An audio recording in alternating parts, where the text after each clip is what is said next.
Pour Renaissance. Merci Madame la Présidente. Madame Saragosse, je souhaite vous remercier au nom du groupe Renaissance pour votre présence en commission ce soir et pour tous les travaux engagés depuis 2012 au sein du groupe France Médias Monde. Comme vous l'avez dit, vous permettez à 260 millions de personnes d'accéder à des informations vérifiées chaque semaine, que ce soit en français ou dans l'une des 20 autres langues qui vous permettent de diffuser les valeurs de la France, l'information, mais aussi le droit des femmes, l'éducation ou même la culture. Je voulais aussi évoquer votre investissement pour la culture et la langue française en vous remerciant pour l'initiative que vous portez au sein du Festival d'Avignon, où vous mettez en avant des auteurs et des autrices en langue française qui viennent d'Afrique ou d'Haïti.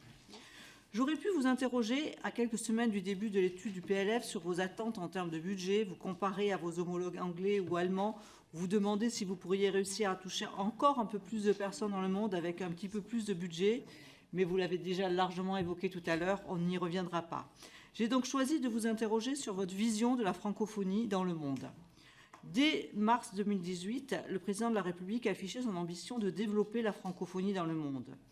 De fait, en 5 ans, le nombre de francophones a augmenté de 7%, avec 21 millions de personnes supplémentaires par rapport à 2018.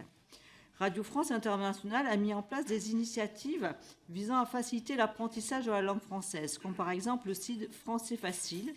Et France 24 a accru sa présence internationale, atteignant 482 millions de foyers en 2021, soit 37% de plus qu'en 2017. Cependant, malgré ces efforts importants, l'Organisation internationale de la francophonie, OIF, a déploré un net recul de l'apprentissage du français lors du sommet de la francophonie de 2022.